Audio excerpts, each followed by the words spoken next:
چلے جی میرے بڑے خلاف ہوں گے لیکن ڈیموکریسی کے لیے تو ساتھ ہے. تو وہ یہ جو تماشا ہے یہ کیسے دیکھ رہے ہیں؟ کیا ان کا کوئی ضمیر نہیں جاگ رہا؟ کیا جب انہوں نے شیرین مزاری سے جو ہوا اور جو اس نے پھر آخر میں جا کے پارٹی چھوڑی، کیا ان کو کوئی دل میں آواز نہیں کوئی آئی کہ یہ اس سے بڑا ظلم کیا ہو سکتا ہے ایک معاشرے پہ؟ کوئی آپ کو یہ لگا نہیں؟ جو عورتوں کی تنظیمیں ہیں، جو عورتوں کے حقوق کے اوپر بات کرتی ہیں، کہ ایک ایسی عورت جو بیوہ، والدہ اس کی بیوہ، بیٹی ایک جو اس کا دھیان رکھ رہی ہے، جو بلڈ پریشر کی مریض، اس سے جو انہوں نے کیا ہے اس گرمی کے اندر، کبھی ایک جیل میں لے کے جائیں، اس کے بعد ادھر سے نکال کے دوسرے جیل میں لے جائیں، ادھر عدالت اس کو ضمانت دے، کوئی اور کیس میں پکڑ کے لے جائیں، گجرات لے گئے اس گرمی کے اندر. تو بلڈ پریشر کی شیرین، ہمیں پتہ ہے اس کی صحت نے یہ اجازت ہی نہیں دینا تھا. میں نے تو شکر کیا کہ اس نے اس ظلم سے اپنے آپ کو بچانے کے لیے اس نے پارٹی سے ریزائن کیا. لیکن کس کو نقصان ہوا؟ پاکستان کی پالیٹکس کو نقصان ہوا. شیرین ہماری ٹاپ پارلیمنٹیرین تھی. میری کیبنٹ کے اندر وہ منسٹر تھی جو جس طرح وہ پڑھ لکھ کے ایک ایک ایشو کے اوپر آتی تھی، کوئی اور کیبنٹ منسٹر، ایک ہماری ڈاکٹر ثانیہ تھی، کہ اتنی محنت کر کے کبھی کیبنٹ میٹنگ میں نہیں آئی جو شیرین آتی تھی. اس کے علاوہ سارے اس کے دشمن بھی جانتے ہیں کہ وہ ایک محب وطن پاکستانی، وہ کبھی بھی اینٹی پاکستان کا نہیں سوچ سکتی تھی. شیرین مزاری جان دے دے لیکن وہ ایک پاکستانی، پاکستان کے ہر کاز کے لیے کھڑی ہوتی تھی. جو لوگ اس کو الٹرا نیشنلسٹ کہتے تھے، کئی دفعہ وہ کئی ناراض ہو جاتے تھے کہ وہ بڑی سخت باتیں کرتی تھی، لیکن وہ نظریاتی عورت تھی. تو اس سے نقصان تحریک انصاف کو تو چلے ہوا، لیکن پاکستان کی سیاست کو اور جمہوریت کو نقصان پہنچا ہے. اور عورتوں کو، بڑی کم عورتوں کے اندر اس طرح کی صلاحیت ہے پاکستانی پالیٹکس میں جو شیرین میں تھی. لیکن اس کے علاوہ مجھے آج پیغام آیا ہے کہ جی میں اب اور برداشت نہیں کر سکتا. انہوں نے میرے گھر پہ لوگ بھیجے، گھر کے اندر گھس گئے لوگ، انہوں نے آ کے رات کو بیوی، میرا 13 سال کا بچہ وہاں اندر گھس گئے، میری بزنسز کے اوپر، میرے رشتہ داروں کے اوپر پریشر ڈال دیا. لیکن کہتا آخر میں انہوں نے کہا میں تمہارے 13 سال کے بیٹے کو اٹھا کے لے جائے گیا. تو میں جی اور پریشر برداشت نہیں کر سکتا، وہ بھی چھوڑ گیا. تو یہ اس وقت کا حالات ہے کہ کسی نہ کسی طرح پی ٹی آئی کو چھوڑیں گے، سب کچھ گناہ معاف ہو جائیں گے. میں اس وقت مجھے حیرت ہو رہی ہے، اور مجھے کئی لوگوں کے اوپر خود پتا ہے کہ ان کے اوپر کتنا پریشر تھا، کیونکہ مجھے بتاتے رہے کہ یہ کر رہے ہیں، اب یہ وہ کر رہے ہیں، اب میری بزنس بند کر دی ہے. اوکاڑا کے اندر اس کے کسی کا گھر بن رہا تھا وہ گرا دیا، بلڈوز کر دیا. کسی کی دکانیں تھی وہ گرا دی جا کے. تو میں پھر سے، کیا یہ ہمارے وہ لوگ جو کہ بڑے جمہوریت کے سپاہی تھے اور وہ ہیومن رائٹس آرگنائزیشنز، کیا ان کو یہ نظر نہیں آ رہا کہ یہ نہیں ہے کہ یہ صرف تحریک انصاف کو نقصان پہنچ رہا ہے، یہ ہماری جمہوریت ختم کی جا رہی ہے. یہ وہ دور آ رہا ہے کہ اس کے اندر جمہوریت ختم ہو جائے گی. کیونکہ اس میں صرف یہی نہیں ہو رہا، ایک جو بنیادی چیز ہوتی ہے جمہوریت میں، فنڈامنٹل رائٹس، بنیادی حقوق کی حفاظت کی جاتی ہے جمہوریت میں. مغرب کے اندر، یورپ میں، انگلینڈ میں لوگ کیوں جاتے ہیں؟ اپنے ٹیکس دیں، قانون نہ توڑیں، آزاد ہوتے ہیں. کوئی ان کے بنیادی حقوق کے خلاف نہیں جا سکتا، وہ عدالت ان کی حفاظت کرتی ہے. ہاں تو بنیادی حقوق ہی ختم ہو گئے، فنڈامنٹل رائٹس کا معنی ہی ختم ہو گیا یہاں. یعنی جو میڈیا سے انہوں نے کیا، عمران ریاض سے کیا کیا؟ عمران ریاض سب سے زیادہ اس کی یوٹیوب کے اوپر ویورشپ تھی. اس کو ابھی تک عدالتوں نے بار بار کہا کہ ہمارے سامنے اس کو پیش کرو. کیوں نہیں پیش کر رہے؟ مجھے خوف ہے کہ اس کے اوپر تشدد اتنا کیا ہوگا کہ وہ عدالت میں لاتے ہوئے سے ڈر رہے ہیں. یہ ارشد شریف کے بعد یہ دوسرا ہے. کہ ارشد شریف سے جو انہوں نے کیا ہے، تو کدھر ہے ہماری صحافی کمیونٹی؟ کیونکہ چلے ٹھیک ہے، آج تو چلے ہمارے پر برا وقت ہے، یہ تو آپ کے اوپر بھی آئے گا۔ اگر ایک دفعہ فنڈامنٹل رائٹس ختم ہو جاتے ہیں ایک معاشرے میں، تو معاشرے میں تو جنگل کا قانون ہے۔ آپ نے طاقتور کی بات نہ مانی، آپ سے بھی یہ ہوگا۔ آپ نے طاقتور کی غلامی کر لی، سب کچھ ٹھیک ہو جائے گا، آپ کو معاف بھی کر دیا جائے گا، بلکہ آپ غلط کام بھی کریں تو آپ کو معاف کر دیا جائے گا۔ آپ مجرم ہو قوم کے، آپ منی لانڈرر ہو، آپ کے لنڈن میں اربوں روپے کی پراپرٹیز ہوں جو آپ بتا ہی نہیں سکتے کہ کدھر سے ہے، آپ کو معاف کر دیا جائے گا، کیونکہ آپ طاقتور کے ساتھ کھڑے ہیں۔ لیکن کمزور کو بچانے والا کوئی نہیں ہوگا، کیونکہ جب فنڈامنٹل رائٹس ختم ہوتے ہیں جو ہو گئے ہیں پاکستان میں۔ اور مجھے یہ ابھی تک بتائیں، 25 لوگ شہید ہوئے ہیں، 69 لوگوں کو گولیاں ماری گئیں۔ کون سی جمہوریت ہے جدھر اس کے اوپر انویسٹیگیشن نہیں ہوتی؟ کیوں نہیں اب تک انویسٹیگیشن ہوئی ان لوگوں کے اوپر؟ وہ کون لوگ تھے؟ وہ پاکستانی تھے، ان کے حقوق ہیں، ان کے ماں باپ ہیں، کئیوں کے بیچارے بچے تھے جو وہ ایک روزی کمانے والا تھا، ان کو سیدھی گولیاں ماری گئی۔ کوئی انویسٹیگیشن ہوگی؟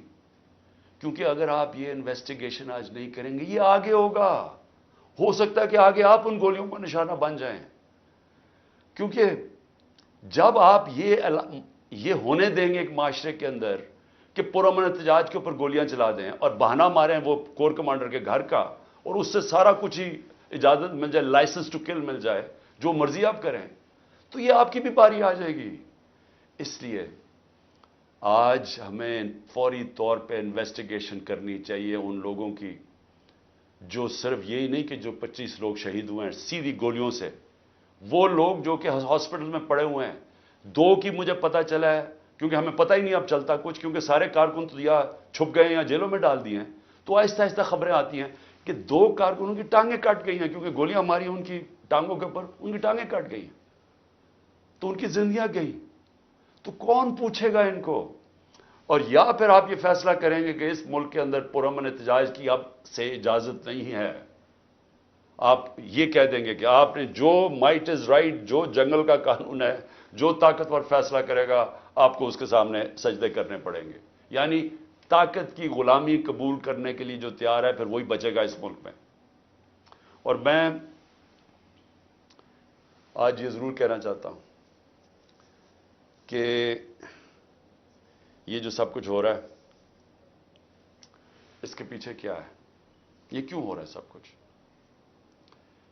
یا تو چلیں یہ سب کچھ ہو رہا ہو اور پاکستان کو اس سے کوئی فائدہ ہو رہا ہو، یا اس سے کوئی ملک چینج آ جائے، یا اس سے ایک دم یہ ہو، یہ جو ہمارے لوگوں کو چینج کر رہے ہیں، وہ پالیٹکس چھوڑ رہے ہیں، پی ٹی آئی کے لوگ، جو میں پالیٹکس چھوڑ رہا ہوں، وہ پریشر کے اندر سارے ہاتھ کھڑے کر رہے ہیں، تو کیا اس سے یہ ہوگا کہ پارٹی ختم ہو جائے گی؟ جو بھی یہ سوچ رہا ہے، جس کی بھی یہ سوچ ہے، خدا کے واسطے اپنا ذہن کو، اپنا ہیڈ ایگزامن کرواؤ، سوچو اس کے اوپر کہ آپ کیا کر رہے ہیں۔ کبھی آئیڈیا بھی مارا جاتا ہے اس ظلم سے، یعنی کبھی ایک نظریہ بھی اس طرح ختم ہوتا ہے۔ یہ جانوروں اور انسانوں میں فرق ہے۔ بھیڑ بکریوں کو آپ ڈنڈے ماریں، وہ سارا اس طرف لگ جائیں گے جدھر آپ چلائیں گے، لیکن یہ انسان ہے۔ اور جب انسانوں کے اندر ایک آئیڈیا آ جاتا ہے آزادی کا، وہ آپ ختم کر ہی نہیں سکتے۔ آپ جتنا مرضی ظلم و تشدد کریں، یہ آئیڈیا ختم نہیں ہونے لگا۔ اگر یہ آئیڈیا ختم ہونا ہوتا تو مقبوضہ کشمیر میں آج وہ ہاتھ کھڑا کر کے اور آرام سے چپ کر کے قبول کر لیتے ہندوستان کی غلامی۔ 1,00,000 سے اوپر کشمیری شہید ہو چکا ہے۔ کشمیریوں کے اوپر جو ہم آج ہمارے پہ ظلم ہو رہا ہے، یہ کشمیری 30 سال سے ہو رہا ہے ان کے اوپر۔ ان کے بھی گھروں میں گھس جاتی ہے رات کو پولیس، لوگ اٹھا کے لے جاتے ہیں، نوجوانوں کو اٹھا کے لے جاتے ہیں، جیلوں میں ڈال دیتے ہیں، ان کو بھی کوئی پوچھنے والا نہیں ہے، ان کے بھی کوئی فنڈامنٹل رائٹس نہیں ہیں، ان کے سارے لیڈروں کو بند کر دیا ہے، وہاں بھی میڈیا کے اوپر کنٹرول کیا ہوا ہے۔ لیکن جس وقت موقع ملے گا کشمیریوں کو اپنی آواز سنانے کا، ایک آواز سے سارا کشمیری کہے گا آزادی، ایک آواز سے کہیں گے آزادی۔ انہوں نے جتنی بربریت کی ہے ہندوستان نے وہاں، اس کا کیا ہوا ہے؟ اس کا نتیجہ یہ ہوا ہے کہ جو پرو انڈین پولیٹیشین تھے وہی ختم ہو گئے ہیں. اب جو انڈیا کی بات کرتا ہے اس کو کوئی ووٹ ہی دینے کے لیے نہیں تیار. تو بجائے وہ ان کو یعنی کامیاب ہونے کے انہوں نے اور ہی کشمیری لوگوں کو آزادی کی طرف دھکیل دیا. یہی ہو رہا ہے پاکستان میں. آپ جتنا مرضی کریں گے, کبھی کوئی پارٹی جس کا جب ووٹ بینک بن جاتا ہے, جو آج ماشاءاللہ تحریک انصاف کا بن گیا ہے, ان حربوں سے اس کو آپ ختم نہیں کر سکتے. یہ بڑھتی جائے گی یہ پارٹی. لوگوں کے اندر غصہ ہے, یہ جو دیکھ رہے ہیں تماشا. کیا لوگ بیوقوف ہیں؟ ان کو نظر نہیں آ رہا کیا ہو رہا ہے؟ آپ بشک میڈیا کے اوپر جو مرضی کنٹرول کر لیں. لوگ, جب مجھے ابھی بھی یاد ہے جب ذوالفقار علی بھٹو کے ایوب خان کے دور میں جب اس کے اوپر سینسرشپ تھی, تو ہم اس کا ایک ایک فقرہ ڈھونڈا کرتے تھے. 2 لائنیں بھی ہوتی تھی. وہ اس وقت پاکستان ٹائمز یا وہ نوائے وقت ہوتا تھا یا جنگ ہوتا, ایک ایک فقرہ ڈھونڈتے تھے اس کا کہ وہ کیا کہا اس نے. اور اب سوشل میڈیا کا زمانہ ہے, تو اب آپ کیسے بند کریں گے؟ لوگوں کو تو انفارمیشن اب مل رہی ہے. لوگوں کو تو یہ پتا چل گیا کہ یہ سارا سٹیج مینج تھا, یہ پوری کانسپریسی کی ہوئی تھی, پری پلان بنا ہوا تھا. اب اس کے اندر کئی رائے ہیں کہ آئی بی نے کیا یا ایم آئی نے کیا. اس کے اندر تو سوشل میڈیا پہ اب چل رہی ہیں چیزیں, لیکن یہ پتا ہے کہ یہ پری پلان تھا کہ انہوں نے اس کا پورا فائدہ اٹھانا تھا تحریک انصاف کو ختم کرنے کے لیے. میرا صرف ایک پوائنٹ ہے کہ جو نظریے کو ظلم اور یزیدیت سے ختم کرنے کی کوشش کر رہے ہیں, ان کو ہیومن نیچر کا بھی نہیں پتا, ان کو انسانی تاریخ کا نہیں پتا, ان کو انسانی موومنٹس کا نہیں پتا. انہوں نے جب ایران کے اندر انقلاب آیا تھا وہاں بھی بڑی بربریت ہوئی تھی, انہوں نے بڑا ظلم کیا تھا ان لوگوں کے اوپر, لیکن نہیں روک سکے تھے. اس کو کوئی روک نہیں سکتا. میری یہ بات مان لیں, اس وقت یہ سارے لوگوں کو آپ پکڑتے جائیں, ہمارے سارے پارٹی کے, اور میں ویسے آج سلام کرتا ہوں ان لوگوں کو کہ اتنے پریشر کے باوجود ہماری لیڈرشپ کھڑی ہے آج, کہتی نہیں ہم تحریک انصاف میں. میں ان کو خاص طور پہ سلام کرتا ہوں کیونکہ مجھے پتہ ہے ان کے اوپر کیا گزر رہی ہے. لیکن فرض مال سارے بھی چھوڑ دیتے ہیں تحریک انصاف کو. میں آج آپ کو کہہ رہا ہوں, جس کو میں پی ٹی آئی کا ٹکٹ دوں گا وہ انشاءاللہ جیتے گا, اور وہ اس لیے جیتے گا کہ لوگ وہ فیصلہ کر بیٹھے ہیں. مجھے یہ بتائیں, کبھی ہوا ہے پاکستان کی تاریخ میں کہ پی ڈی ایم پارٹیز کے ساتھ اس وقت اسٹیبلشمنٹ جڑی ہوئی ہے, ان کے ساتھ الیکشن کمیشن جڑی ہوئی ہے, ان کے ساتھ آئی بی اور ایف آئی اے اور ساری ایجنسیز جڑی ہوئی ہیں, ان کے ساتھ سارا جو گورنمنٹ کا یہ جو کیئر ٹیکر گورنمنٹس ہیں, یہ پوری طرح کبھی ہوا ہی نہیں ہے. Care taker government funds in کو دے رہی ہیں, سب کچھ ان کی مدد کر رہی ہیں, پھر کیوں الیکشن سے بھاگ رہے ہیں؟ یعنی جب کبھی سنا پاکستان کی تاریخ میں کہ پوری حمایت ہو اسٹیبلشمنٹ کی, اداروں کی, سب کی, الیکشن سے بھاگ رہے ہیں کیونکہ ووٹ بینک ان کا ختم ہو گیا ہے. پولیٹیکل پارٹی تب ختم ہوتی ہے جب اس کا ووٹ بینک ختم ہوتا ہے. ان کا ووٹ بینک ختم ہے. آپ اس گھوڑے کے اندر جتنی مرضی پھونک بڑھتے رہیں, اس نے گرنا ہی ہے. جب ریس میں کھڑا ہوگا یہ گر جائے گا. اور تحریک انصاف کو آپ نہیں ختم کر سکتے. لیکن جو میں تیسری بات کرنا چاہتا ہوں, لیکن مجھے اپنے ملک کے اوپر خوف آ رہا ہے. عمران خان کو باہر کرتے کرتے یہ تو ہمارا ملک تباہ کر رہے ہیں. کوئی سوچ رہا ہے کہ معیشت کس طرف جا رہی ہے؟ کوئی اب تنخواہ دار طبقے سے کسی نے پوچھا اب یہ بل آئیں گے بجلی کے, ان سے ذرا پوچھا کہ وہ کیسے بل دیں گے؟ کبھی کسی نے پوچھا ہے کہ جو 100 روپیہ تھا ہمارے دور میں جب ہم چھوڑ کے گئے ہیں, وہ صرف 50 روپے اس کی قیمت, خریدار قیمت رہ گئی ہے. تو اس مہنگائی کے اندر کسی نے پوچھا ہے کہ اس ملک کا کمزور طبقہ کیسے گزارا کر رہا ہے؟ کمزور طبقہ چھوڑے, میں تنخواہ دار طبقے کی اب بات کر رہا ہوں جن کو اچھی خاصی تنخواہیں ملتی ہیں, وہ سوچے وہ کیسے گزارا کر رہے ہیں. اور سوچا ہے کہ اس وقت ہمارے جو پروفیشنلز ہیں جو دنیا میں کہیں بھی نوکری کر سکتے ہیں, 9 لاکھ پروفیشنل ملک چھوڑ کے چلے گئے. اس کی کوئی اندازہ ہے کہ یہ کتنا بڑا نقصان ہے؟ اگر پاکستان میں ہم نے شوکت خانم کینسر ہاسپٹل بنایا تھا, اور آپ سارے عرب دنیا میں چلے جائیں, وہاں اگر آپ کو کینسر ہاسپٹل ملے گا تو سارا باہر سے لوگ, ان کے جو سٹاف ہے, جو آنکولوجسٹ ہیں, جو کینسر اسپیشلسٹ, سب باہر سے آئے ہوئے ہیں. پاکستان میں کیوں ہم بنا سکے انٹرنیشنل کیلیبر کا ہاسپٹل؟ کیونکہ کوالیفائڈ پاکستانی باہر سے آئے تھے یہاں کام کرنے کے لیے. اب وہ لوگ باہر جانے کا سوچ رہے ہیں. 10% ہمارے کنسلٹنٹ چھوڑ کے جا رہے ہیں. اور اگر یہ میں اپنی انسٹیٹیوشن کی بات کر رہا ہوں تو مجھے بتائیں باقی جگہ کیا ہو رہا ہوگا.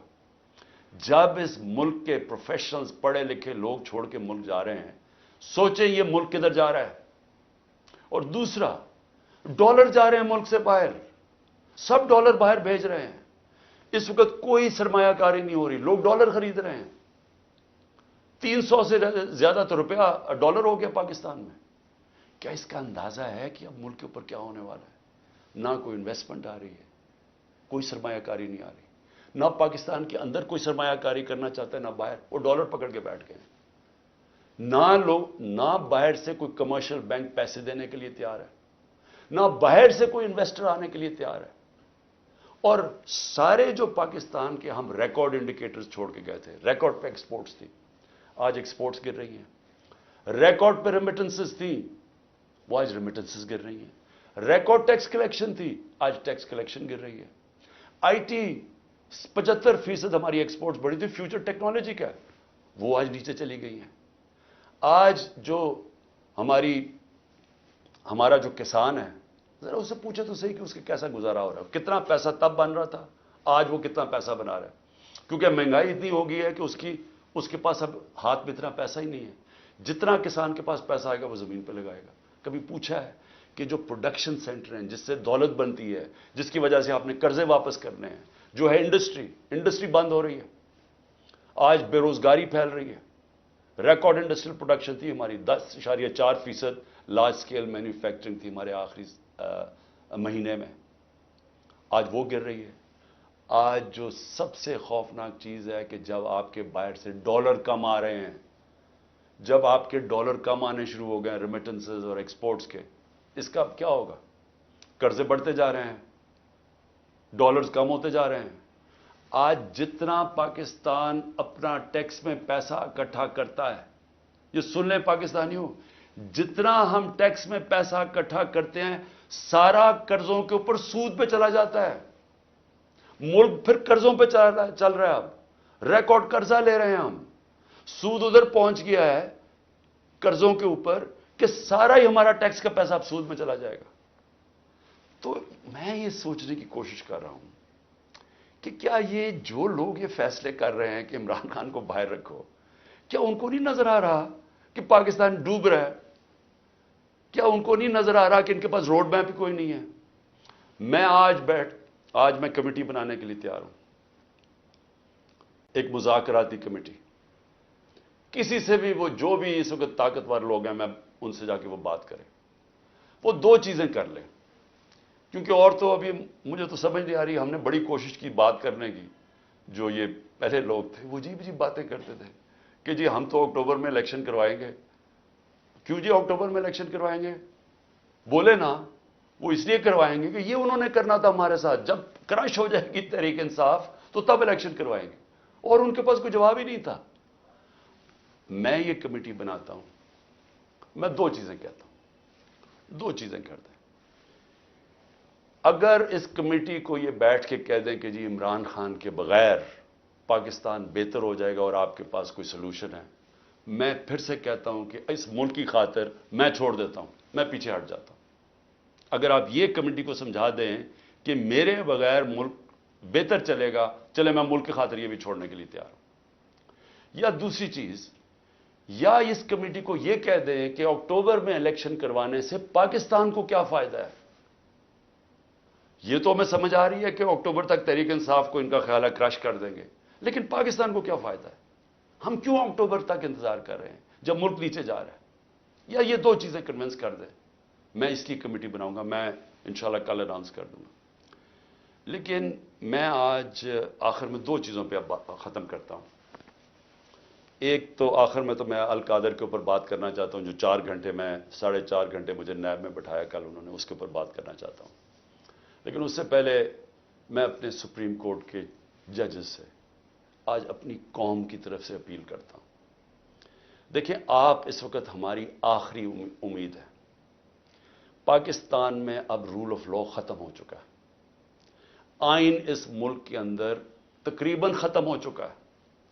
جب 14 میں میرا یہ رائٹ تھا، میں نے اسمبلیز اپنے آئین کے مطابق ڈیزالو کی تھی، 2 اپنی اسمبلیز میں نے اپنے آئین کے مطابق ڈیزالو کی تھی کہ 90 دن میں الیکشن ہوگا. کدھر گیا الیکشن؟ 14 مئی کی انہوں نے ڈیٹ دی چیف جسٹس صاحب نے اور سپریم کورٹ. 14 مئی گزر گئی، کسی کو کچھ فرق ہی نہیں پڑا. تو اس کا مطلب تو آئین جب آپ کا گیا ہے تو رہ گیا جنگل کا قانون. اب تو اس میں مطلب کہ جو طاقتور وہ فیصلہ کرے گا کون سا آئین کی شکل پہ چلنا ہے. اس نے نظریہ ضرورت تو شروع ہو گیا پاکستان میں. میں اپنے سپریم کورٹ کے ججز کو، مجھے پتا ہے آپ کے اندر اختلافات ہیں، دیکھیں ملک کے لیے بہت ضروری ہے.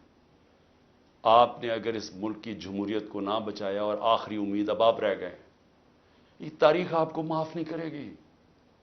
کیونکہ جا رہا ہے جس طرح پاکستان جا رہا ہے، یہ ساری ہماری ڈیموکریسی کو ڈسمینٹل کیا جا رہا ہے. سارے جو جمہوریت کے ادارے ہیں وہ ایک ایک کر کے تباہ کیے جا رہے ہیں. یا جمہوریت نہیں ہے اب. ہم تو میں بیٹھا ہوتا ہوں ہر روز کہ کس دن آ کے مجھے پکڑ لیں گے. ایک دم انٹرنیٹ بند کر دی پکڑ کے. یعنی کون سی جمہوریت میں ہوتا ہے؟ سارے لوگوں کو جیلوں میں ڈالتے. مجھے یہ نہیں پتا میں اب کسے کانٹیکٹ کسے کروں. میرے سے کانٹیکٹ ہی کوئی نہیں ہو رہا. نہ مجھے لیڈرشپ ملتی ہے نہ کوئی ملتا ہے. جو میں زوم پہ میٹنگ کرتا تھا انہوں نے وہ انٹرنیٹ بند کر زوم ہی ختم کر دیا. تو میں تو تیار بیٹھا ہوں کہ جو بھی کرنے کے لیے آئیں گے، جب بھی پکڑیں گے، میں تو خیر تیار بیٹھا ہوں، ہر روز تیار ہوتا ہوں.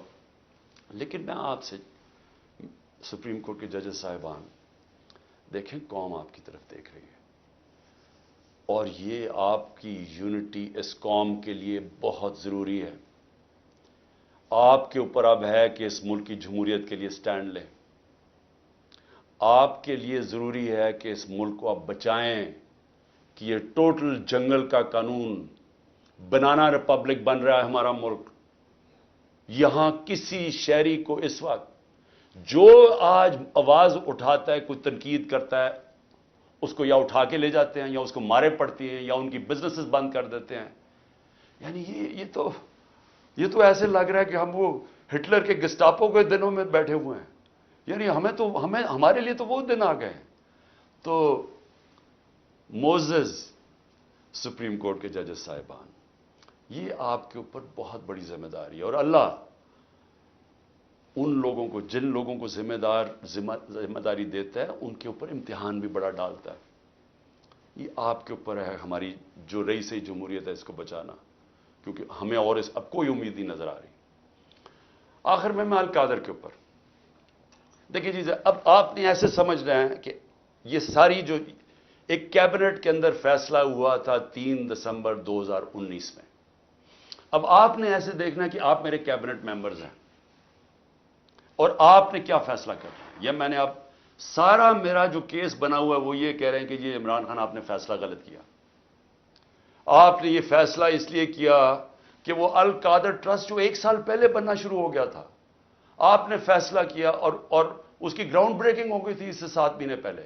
لیکن یہ کہہ رہے ہیں کہ وہ القادر ٹرسٹ میں کیونکہ آپ کو فائنینشلی فائدہ ہوا جو کہ نہیں ہوا، اس لیے آپ نے یہ غلط فیصلہ کیا. اب یہ فیصلہ کیا تھا ذرا آپ نے سمجھنا کہ آپ میرے کیبنٹ ممبر ہیں. کیبنٹ کے سامنے یہ چیز رکھی گئی کہ جی ہمارے ایک ملک ریاض کے اور این سی اے ہوتا ہے نیشنل کرائمز، ان کی نیشنل کرائم ہوتی ہے ایجنسی. وہ این سی اے نے ملک ریاض کے پیسے فریز کر دیے 190 ملین پاؤنڈ انگلینڈ کے اندر. اور ورڈ یہ سنیں، انہوں نے کہا یہ سسپیشس ٹرانزیکشن ہے. انہوں نے منی لانڈرنگ نہیں کہا. انہوں نے کہا کہ ہمیں شک ہے کہ یہ پیسہ یہ وائٹ پیسہ نہیں ہے، بلیک کا پیسہ. انہوں نے پیسے فریز کر دیے. ملک ریاض اور این سی اے کے بیچ میں ایک اگریمنٹ ہو جاتی ہے، ان کے وکیل اگریمنٹ کر لیتے ہیں. اس اگریمنٹ کے تحت یہ فیصلہ ہوتا ہے، ملک ریاض کہتا ہے کہ یہ جو 190 ملین پاؤنڈ ہے، یہ میں پاکستان میں جو میں نے سپریم کورٹ کو وعدہ کیا تھا، جو میرے اوپر جرمانہ لگا تھا، میں یہ اس اکاؤنٹ میں ڈالنا چاہتا ہوں سپریم کورٹ کے. ہماری کیبنٹ کے سامنے اب یہ آتا ہے کہ آپ کے پاس 2 چوائسز ہیں. اگر آپ اس کو یہ اگریمنٹ کو کانفیڈینشل رکھیں گے، یعنی آپ کیبنٹ کے اندر کھولیں گے نہیں، کیونکہ انہوں کا یہ تھا کہ جب کیبنٹ میں اگریمنٹ کھلے گی تو وہ پبلک ہو جائے گی، کیونکہ کیبنٹ کے منٹس پبلک ہو جاتے ہیں۔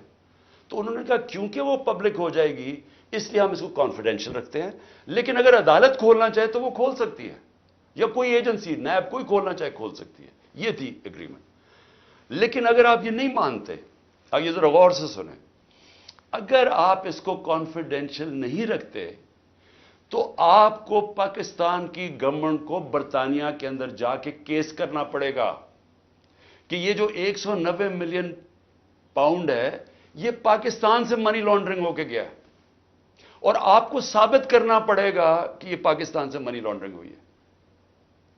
اب سمجھ گئے؟ اب اگر آپ یہ کیس ہار گئے تو یہ پیسہ انگلینڈ میں رہ جائے گا، یہ آپ کا 190 ملین پاؤنڈ چلا جائے گا، یہ انگلینڈ میں رہ جائے گا۔ تو اگر آپ کو کیس جیت جاتے ہیں تو پھر وہ پاکستان میں آئے گا، اور وہ دوسری مد میں آئے گا، وہ آئے گا اس مد کے اندر کہ یہ جو سپریم کورٹ کی جو اکاؤنٹ ہے اس میں نہیں جائے گا، گورنمنٹ آف پاکستان کو آ جائے گا منی لانڈرنگ کا۔ اب کیبنٹ کے اندر ڈسکشن کیا ہوتی ہے؟ ہمیں بتایا جاتا ہے کہ $100 ملین پاکستان لٹیگیشن میں، یعنی ہم وکیلوں کو دے بیٹھے ہیں اور پیسہ ڈوب چکا ہے $100 ملین، اور کچھ نہیں ہمیں ملا واپس۔ ہمیں لیگل ایکشن سے آج تک ایک آنا نہیں ملا، اور انہوں نے کہا یہ 5-6 سال لٹیگیشن چلے گی، اور کوئی گارنٹی نہیں ہے کہ آپ ثابت کر سکیں گے کہ جی منی لانڈرنگ کا پیسہ ہے آپ یہ، اور اگر آپ نے ثابت نہ کیا تو یہ پیسہ انگلینڈ چلا گیا۔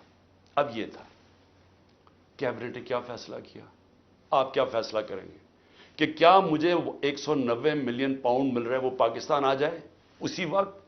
ہمیں بڑی ڈالرز کی ضرورت تھی، ہمیں ہمیشہ ہوتی ہے، آج بھی ہمیں ڈالرز کی ضرورت ہے، اور کبھی اتنا پیسہ پاکستان نہیں آیا۔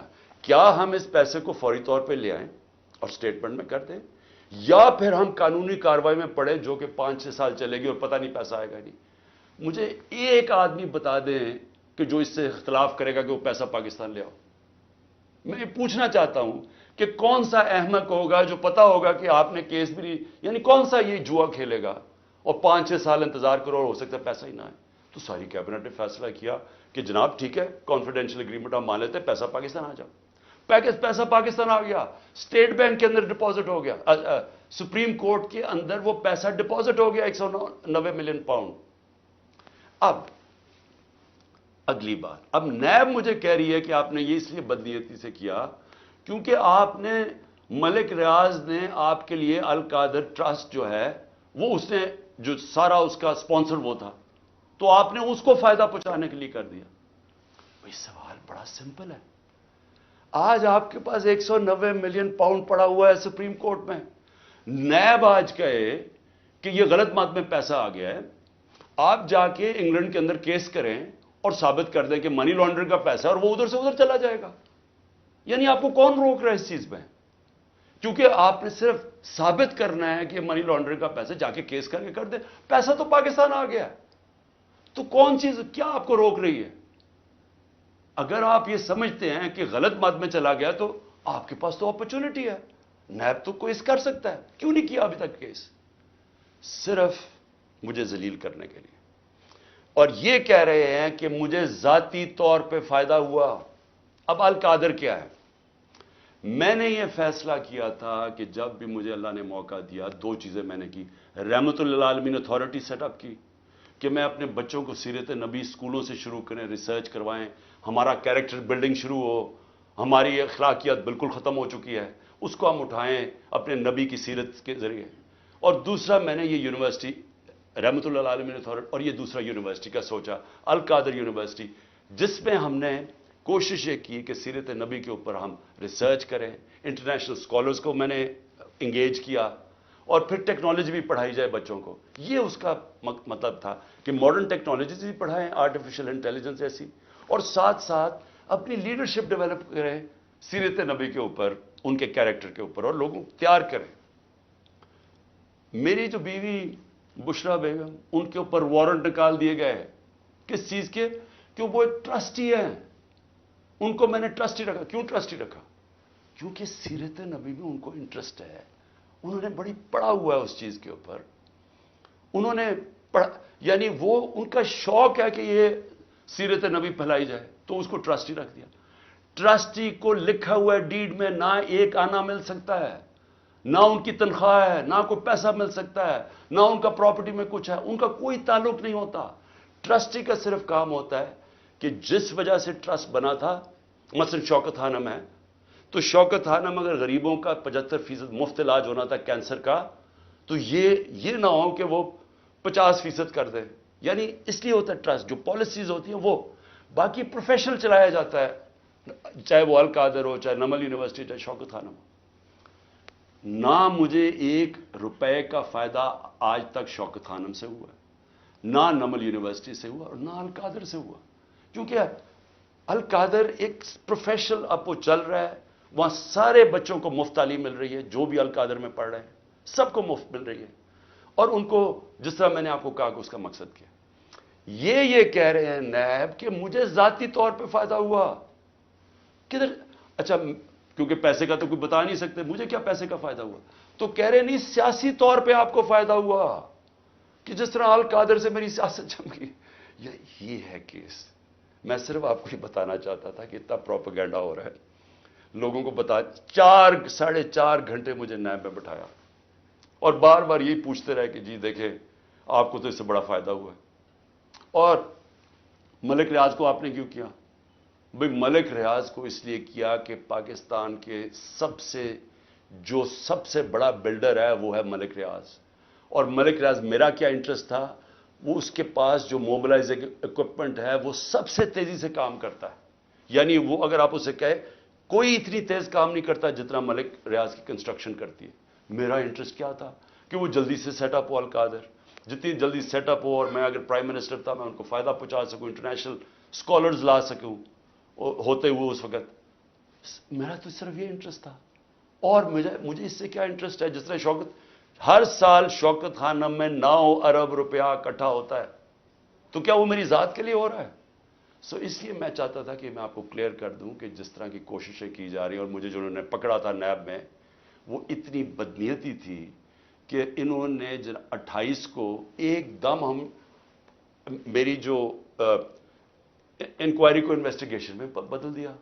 مجھے انکوائری رپورٹ ہی نہیں دکھائی, اور 28 کو انکوائری سے انویسٹیگیشن کرتے ہیں, 1 تاریخ کو میرا وارنٹ نکال دیتے ہیں, اور مجھے پتہ ہی نہیں ہے کہ قانون کہتا ہے کہ انکوائری میں میرا جواب آنا چاہیے. اور جس دن میں اٹھاتے ہیں مجھے وہاں سے رینجرز آ کے, مجھے جس آپ کے سامنے جو طریقہ انہوں نے اختیار کیا مجھے اٹھانے کا, اس دن میں بیل لینے کے لیے بیٹھا ہوا تھا, کیونکہ ہمیں اخباروں سے پتا چلا کہ انہوں نے انویسٹیگیشن کر دیا. کوئی انصار عباسی کا آرٹیکل آیا 30 اپریل کو, تب ہمیں پتا چلا کہ انہوں نے انویسٹیگیشن کر دیا. میرے وکیل نے لکھا لاہور اسلام آباد ہائی کورٹ کو, یہ کیا مذاق ہو رہا ہے؟ تو میں اس دن اسلام آباد ہائی کورٹ اس پہ جا رہا تھا عدالت میں, جب انہوں نے ادھر سے اغوا کر کے باہر لے گئے اور پکڑ کے. جب میں جیل میں پہنچا تو پہلے دفعہ تب انہوں نے مجھے انکوائری رپورٹ دکھائی. تو یہ تھا سارا ڈرامہ. میں نے کہا آپ سب کو بتا دوں. آخر میں اپنی ساری قوم کو کہنا چاہتا ہوں کہ دیکھیں یہ جو برا وقت ہے یہ ایک اللہ کا نظام ہے, اس میں ہمیں صبر کرنا چاہیے, کوئی ہمیں اس میں دل برداشتہ نہیں ہونا چاہیے. قوموں کی زندگیوں میں یہ مشکل وقت آتے ہیں, اور کئی میرے لوگ بہت مشکلوں سے گزر رہے ہیں, لیکن باقی ساری قوم کو میں ایک چیز کہنا چاہتا ہوں, اپنے ذہن میں ڈال لیں کہ اس طرح کی غلامی, یہ شذیدیت, اس طرح کی غلامی کو قبول کرنے سے بہتر ہے مر جاؤ. اللہ نے آزادی کو کیوں اتنا بڑا رتبہ دیا؟ کیوں جو انسان اپنی آزادی کے لیے لڑتا ہے اللہ نے اور مرتا ہے تو اس کو شہید کہتا ہے, اور جو بچتا ہے اس کو غازی کہتا ہے. پیغمبروں کے بعد شہید کا سب سے بڑا رتبہ ہے. کیوں ہے؟ کیونکہ اللہ نے آپ کو بتایا ہے کہ انسان آزاد میں نے پیدا کیا ہے, لا الہ الا اللہ. وہ کسی انسان کی غلامی کے لیے نہیں, اس نے ہمیں پیدا کیا. یہ جو ہمیں غلامی کروا رہے ہیں کہ پکڑ کے جناب دبا کے, گلا دبا کے, اور کہیں کہ جناب میں تحریک انصاف چھوڑ رہا ہوں, اس لیے نہیں پیدا کیا. اور قوم جب ظلم کے سامنے سر جھکا دیتی ہے، خوف کے بت کے سامنے جھک جاتی ہے، وہ قوم تباہ ہو جاتی ہے۔ اس لیے حوصلہ رکھنا ہے۔ آپ کا کپتان جب تک اس کے اندر خون ہے وہ کھڑا ہے، آخری گیند تک لڑنے والا کیپٹن ہے آپ کا۔ ہار ماننے کا سوال پیدا ہی نہیں ہوتا۔ جو بھی یہ کریں گے میں اس کے لیے تیار ہوں۔ اسی قوم کو بھی میں یہ کہنا چاہتا ہوں کہ آپ نے کسی صورت ہار نہیں ماننی۔